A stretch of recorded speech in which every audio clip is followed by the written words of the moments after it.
મંગલમૂર્તિ મહાપ્રભુ શ્રી સહજાનંદ સુખરૂપ ભક્તિ ધર્મ સુત શ્રી હરિ સમરૂ સદાય અનુપ. બોલો સ્વામિનારાયણ ભગવાનની જય. વાલા ભક્તજનો, જય સ્વામિનારાયણ. સદ્ગુરુ નિષ્કુળાનંદ સ્વામીએ ભક્ત ચિંતામણી ગ્રંથમાં સંતો ભક્તોના નામ લખ્યા, પરમહંસોના પણ નામ લખ્યા છે. મેં એક સદ્ગુરુ ધરણીધરાનંદ સ્વામી થયા. આ ધરણીધરાનંદ સ્વામી એ પૂર્વાશ્રમમાં લખનૌના ચંદીલાલ શેઠ હતા. ખૂબ બુદ્ધિવાન અને વિચારવાન વ્યક્તિ હતા. એમના મિત્ર એ વેણીરામ હતા. વેણીરામ દિવાન હતા.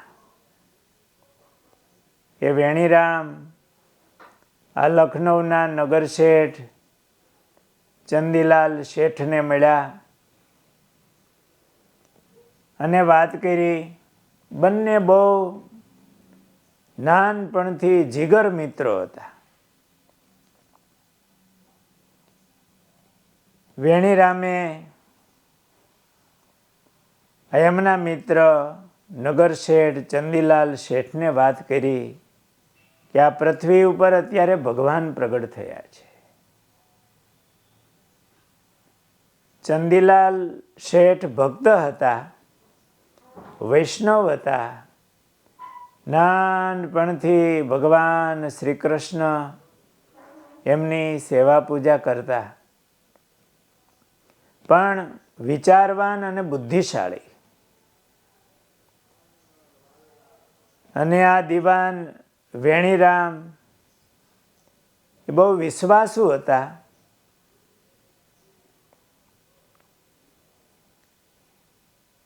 એમણે કહ્યું કે ચંદીલાલ, અત્યારે ભગવાન પ્રગટ થયા છે. અરે ભાઈ, અત્યારે ભગવાન આ પૃથ્વી ઉપર ક્યાંથી હોય? એટલે વેણીરામે વાત કરી એમના જીવનનો પ્રસંગ. આ વેણીરામ એટલે વ્યાપકાનંદ સ્વામીનો પરચો નિષ્કુળાનંદ સ્વામીએ ભક્ત ચિંતામણીમાં લખ્યો છે. ઘણીવાર આપણે સાંભળ્યો છે. આ રજત જયંતિ મહોત્સવમાં ભક્ત ચિંતામણીની કથામાં પણ આપણે એ પ્રસંગ લીધો હતો કે પોતે દિવાન હતા. એ વખતે આ લખનૌના નવાબ સાદત અલી ખાન બે એમના કારભારી તરીકે, દિવાન તરીકે કામ કરતા. આ વેણીરામે ચંદીલાલ શેઠને વાત કરી કે નવાબને મારી ઉપર ખૂબ વિશ્વાસ હતો. મને રહેવા માટે મોટો બંગલો આપ્યો હતો. પૈસા, વાહન વગેરે આપી મારી ખૂબ સાર સંભાળ રાખતા નવાબ. પણ મારી લોભી પ્રકૃતિને હિસાબે લાંચ મેં લીધી. લાંચ લેતા પકડાઈ ગયો. ગુનો સાબિત થયો ને હાથકડી પહેરાવી મને જેલમાં પૂર્યો. ઘણા દિવસ જેલમાં રહ્યો. અતિ દુઃખી થયો. મારા કુટુંબીઓ તથા સ્નેહીજનોએ મને છોડાવવા માટે નવાબને ખૂબ જ આજીજી કરી. નવાબે મારા ઉપર 1 કરોડ રૂપિયાનો દંડ નાખ્યો ને સાક્ષીએ સહિત લખાણ કરી 1 મહિનામાં રૂપિયા ભરી આપવા, નહીં તો મુસલમાન કરવાનો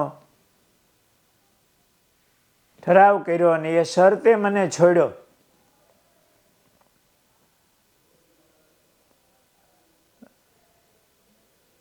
મેં મારા બંગલા, મકાનો બધું વેચ્યું, પણ કરોડો રૂપિયા કેમ થાય?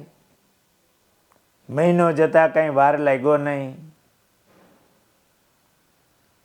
થયું કે મારે હિન્દુ ધર્મ છોડવો નથી. શિવ મંદિરે જઈ શિવજીને પ્રાર્થના કરી. થયું કે હું માથું પછાડીને મરી જઈશ, પણ મારો ધર્મ નહીં છોડું. એ વખતે ધર્મશાળામાં 2 સાધુઓને જોયા. હું એમને શરણે ગયો.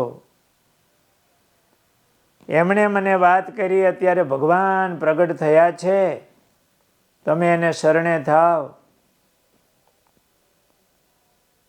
મને વર્તમાન ધરાવ્યા અને કહ્યું કે સ્વામિનારાયણ, સ્વામિનારાયણ ભજન કરો, ભગવાન તમારી રક્ષા કરશે.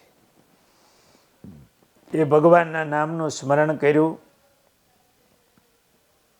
અને ભગવાને મારો દંડ ભર્યો.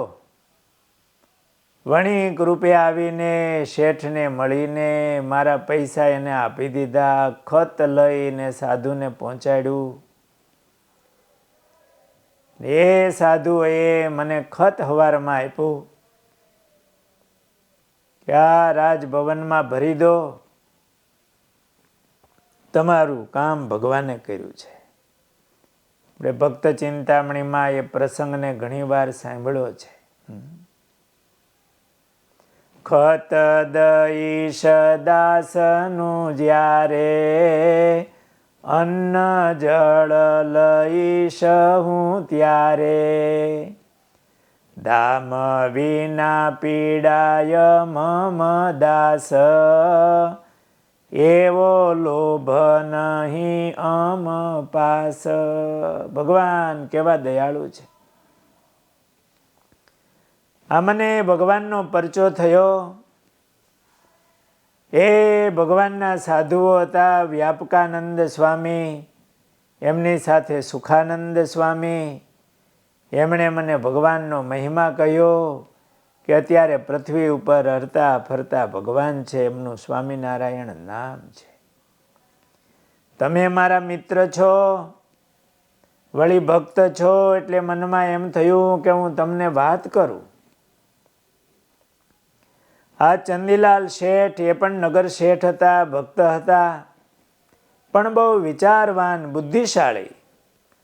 એમણે કહ્યું, ભાઈ તારો પરચો જોતા તો એમ લાગે છે કે ભગવાન જ હોય, નહીતર તો આમ કેમ કામ થાય?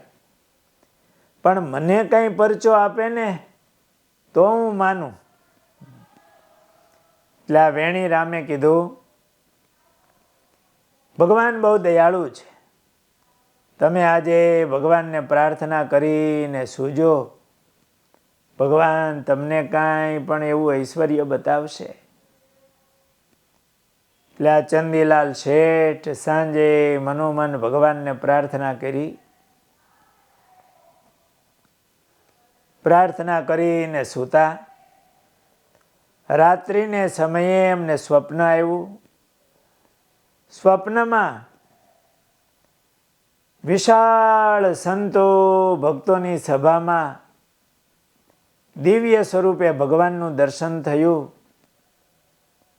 અને એ સ્વામિનારાયણ ભગવાનની દિવ્ય મૂર્તિ, એમાં એમનું ચિત્ત ખેંચાયું.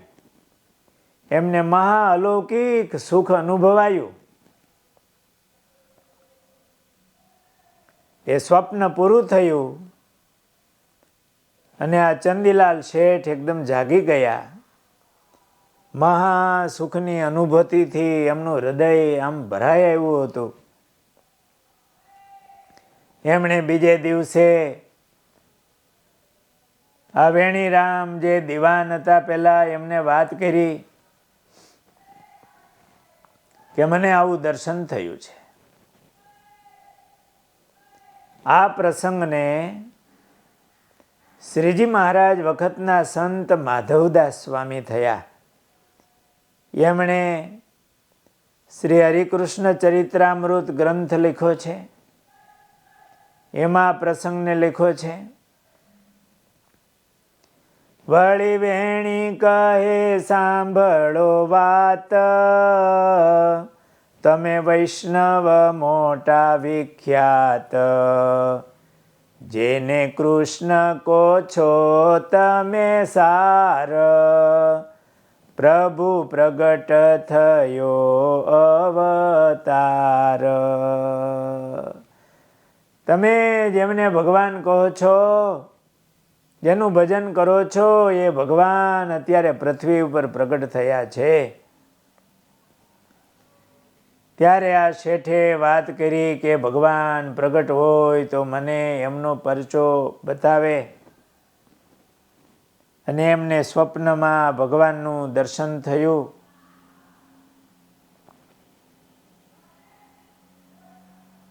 વેણીરામે કીધું, ચંદીલાલ શેઠે કીધું, વેણીરામ, એ ભગવાન પધાર્યા છે, પ્રગટ થયા છે, તો ચાલો આપણે એમના દર્શન કરવા જઈએ. વેણીરામ પણ તૈયાર થયા. ચંદીલાલ શેઠ નગર શેઠ હતા. એમણે પોતાની દુકાન, ધન, માલ, મિલકત બધું જ પોતાના પુત્ર પરિવારને સોંપી અને કહ્યું, પાછું આવું ત્યાં સુધી સૌ સાચવજો. જો પાછો ન આવું તો સર્વે તમારું છે. સંપત્તિ વગેરેની સોંપણી કરી અને પ્રગટ પ્રભુને ધરવા માટે એમણે 2000 રૂપિયા ભેળા લીધા. વસ્ત્ર, ઘરેણાં વગેરે લીધું. એ જમાનામાં 2000 રૂપિયા એટલે બહુ ઝાઝા ગણાય. આપણો રૂપિયો બહુ કિંમતી હતો. એના ઉપરથી સમજી શકાય કે આ ચંદીલાલ શેઠ કેટલા સુખી હશે. નગર શેઠ હતા. આ બોટાદના શિવલાલ શેઠ એના કરતાં પણ અધિક લખનૌના એ નગર શેઠ. 2000 જેટલા રૂપિયા, ઘરેણું, ભગવાનને અર્પણ કરવા માટે વસ્ત્રો વગેરે પણ સાથે લીધા છે. અને